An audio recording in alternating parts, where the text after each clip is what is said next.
ঈশ্বর আমাদের হাত প্রদান করেছেন, হাত যা জড়ো করা হয় প্রণাম করার জন্য, ঊর্ধ্বগামী হয় প্রার্থনার জন্য। এই হাত যার দ্বারা আমরা খাবার খাই, ফসল উৎপাদন করি। কিন্তু এই হাতের দ্বারা সব থেকে শ্রেষ্ঠ কাজ কি হতে পারে? সেবা। আগে হ্যাঁ, সেই হাত যা সামনে এগিয়ে আসে সেবা করার জন্য, যে সেবা করে তাদের যারা দুঃখে থাকেন, নিরাশ হয়ে থাকেন, যারা সেবা করেন তাদের যারা কিনা দরিদ্র। সেই হাত হলো সব থেকে অধিক মহান। ঈশ্বরকে দীনবন্ধু বলা হয়ে থাকে, কারণ যারা দুঃখী হন, নিরাশ হন, দরিদ্র হন, ঈশ্বর তাদের সাহায্য করেন, তাদের সহায়ক হন, তাদের মধ্যে ঈশ্বর বাস করেন। তাই আপনারা যদি এটাই করেন, যারা দুঃখে আছেন, নিরাশ হয়ে আছেন, যাদের সাহায্যের প্রয়োজন রয়েছে, যদি আপনি তাদের সাহায্য করেন, তাহলে আপনি এমন এক চৈতন্য লাভ করবেন যে আপনি তৃপ্ত হয়ে উঠবেন। তাহলে সবার সেবা করুন আর আমার সাথে ভালোবেসে বলুন, রাধা রাধা। এই সংসার অত্যন্ত বিচিত্র এক স্থান। এ সত্য খুঁজতে থাকে, আর সত্য খুঁজে পেলেই তা প্রমাণ করতে চায়। সে চায় তার প্রমাণ পেতে, সাক্ষী পেতে চায়। সেক্ষেত্রে আমাকে বলুন যে সত্য কি করতে পারে? সেই ব্যক্তি যে সত্যকে ধরে আছে সে কি করবে? কিছুই নয়, কিছু করার প্রয়োজনই নেই, শুধু তাতে টিকে থাকতে হবে। সেই হিমালয়ের মতো যা আজ পর্যন্ত টিকে রয়েছে। যদি আপনি সত্যবাদী হন তাহলে আপনার কিচ্ছু প্রমাণ করার কোনো প্রয়োজন নেই। যদি প্রয়োজন থাকে তাহলে সত্যের সাথে টিকে থাকার। এই সময় নিজে সাক্ষী হবে, নিজে প্রমাণ দেবে। এই নিয়তি স্বয়ং প্রমাণিত করবে যে আপনি সত্যবাদী ছিলেন, আপনি সত্যের পথে ছিলেন। তাহলে আসুন আর আমার সাথে ভালোবেসে বলুন, রাধা রাধা। কথায় আছে যে জীবনের আধার হলো সম্পর্ক, প্রসন্নতারও এবং ঈশ্বরের সাথে দেখা পাওয়ারও। এবার এই সম্পর্কের আধার আসলে কি? সেবা? না। বোঝাপড়া? না। অপেক্ষা? না। এই সম্পর্কের আধার হলো বিশ্বাস। যদি বিশ্বাস ভেঙে যায় তাহলে জেনে রাখবেন যে সম্পর্করূপী এই ভবন, এর ভিতই ভেঙে গেল। আর যদি ভিত ভেঙে যায় তাহলে সেখানে অন্য কোনো ভবন নির্মাণ সম্ভব নয়, সম্ভবই নয়। এই সমস্ত সম্পর্কের বিশ্ব বিশ্বাসে বসবাস করে। এই বিশ্বাস হলো অত্যন্ত গুরুত্বপূর্ণ। এই বিশ্বাসের জোরেই আমি আর রাধা কোনো সাংসারিক বন্ধনে আবদ্ধ না হয়েও এক অত্যন্ত দৈব অলৌকিক বন্ধনে আবদ্ধ। এ হলো বিশ্বাস যার দ্বারা 11 অক্ষৌহিনী সেনার সামনে অর্জুন দাঁড়িয়েছিল এবং জয়ী হয়েছিল।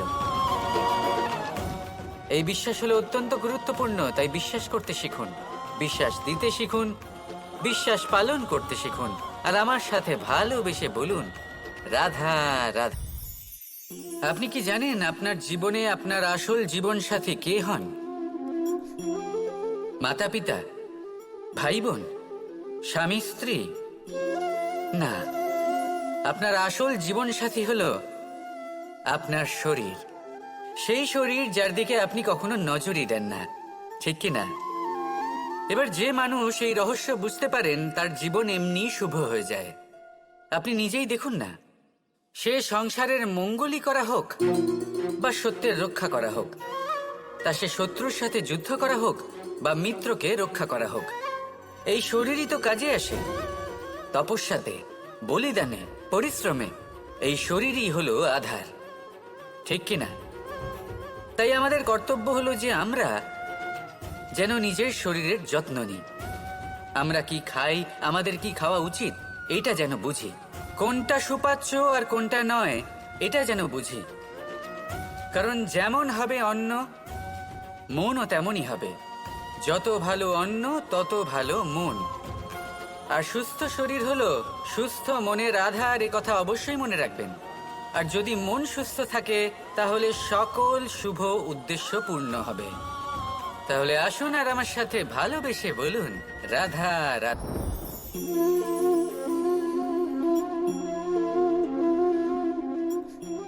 মুক্ত, এই মুক্তই সবাইকে মোহিত করে দেয়, নিজের দিকে আকর্ষিত করে। অত্যন্ত সুন্দর, গোল, শুভ্র।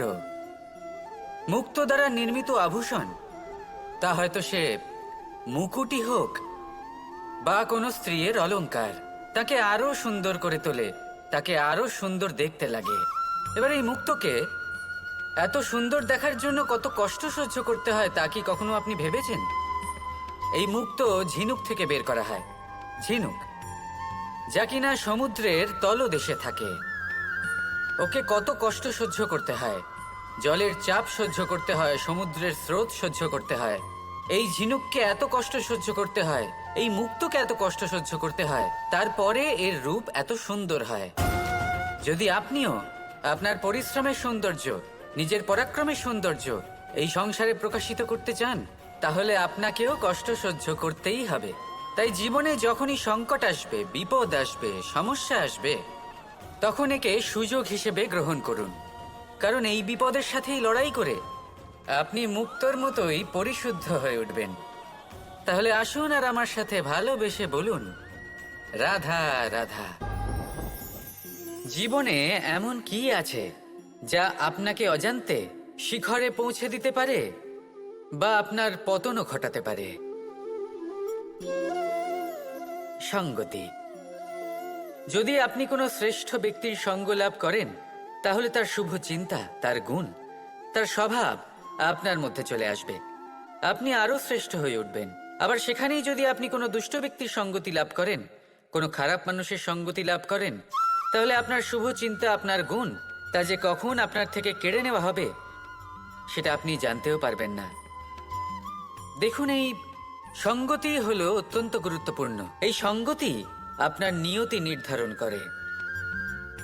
আপনাকে উদাহরণ দিলে, বৃষ্টির ফোঁটাকে দেখুন। যদি কোনো ফোঁটা গাছের পাতায় এসে পড়ে, তাহলে তা জীবন দান করতে পারে। যদি এমন কোনো ফোঁটা সাপের মুখে এসে পড়ে, তাহলে তা বিষে পরিণত হয়। যেমন সঙ্গ, তেমন নিয়তি। আপনার কাছে তো বিবেক আছে, আপনি ভাবতে পারেন, চিন্তা করতে পারেন। তাহলে আপনি ভাবুন, আপনি কি এমন সঙ্গ চান যা শ্রেষ্ঠ, নাকি এমন সঙ্গ চান যা অশুভ? নির্বাচন আপনারই। শ্রেষ্ঠ সঙ্গ বাছুন আর আমার সাথে ভালোবেসে বলুন, রাধা। ভয়। জীবনে আমরা কোন কোন বিষয়ে ভয় পাই? কোনো মানুষকে হারানোর ভয়, কোনো মানুষ, কোনো সম্পর্ককে হারানোর ভয়, অর্থহানির ভয়, সময়হানির ভয়। এবার বিষয়টা হলো, এই ভয় কখনো আমাদের কোনো লাভ করে না। এটা সবসময় আমাদের পিছনে ঠেলে আর নিচু স্তরে নামিয়ে দেয়, কখনোই আমাদের উত্থানের কারণ হয় না। তাই জীবনে যদি কোনো ভয়ের কারণ থাকতেই হয়, তা শুধুই এটা যে মানুষের কথা ভাবতে ভাবতে, সম্পর্কগুলিকে হারানোর ভয়, মানুষকে হারানোর ভয়, সবার মন রাখতে রাখতে আপনি যেন নিজেকে, নিজের ভাবনা চিন্তাকে না হারিয়ে ফেলেন। যদি এরকম হয়, যদি সকলের মন রাখতে রাখতে আপনি নিজেই নিজেকে হারিয়ে ফেলেন, নিজের ভাবনা, নিজের লক্ষ্য, নিজের মন্তব্যকে হারিয়ে ফেলেন, তাহলে সংসারে যতই যাই হয়ে যাক না কেন, প্রসন্নতা লাভ করবেন না। তাই রক্ষা তাকেই করুন যে আপনাকে রক্ষা করে, আপনার মানসিকতা, আপনার ব্যক্তিত্ব, আপনার লক্ষ্যকে রক্ষা করে। আর যদি কোনো বিষয়ে ভীত হতে হয়, তবে আপনি যেন নিজের উদ্দেশ্যের থেকে দূরে না চলে যান। তাহলে আসুন আর আমার সাথে ভালোবেসে বলুন, রাধা রাধা। সময় একটু একটু করে কেটে যায়, একটু একটু করে নিকটে আসে। খুব অদ্ভুত ব্যাপার। এই সময় প্রতিকূল হলেও একটু একটু করে কেটে যায়। এই সময় যদি ভালো হয়, তাহলে একটু একটু করে নিকটে আসে। অনুচিত তখনই হয় যখন আমরা নিজেদের অসফলতার জন্য সময়কে দোষ দিই, কিন্তু আসলে তেমনটা হয় না।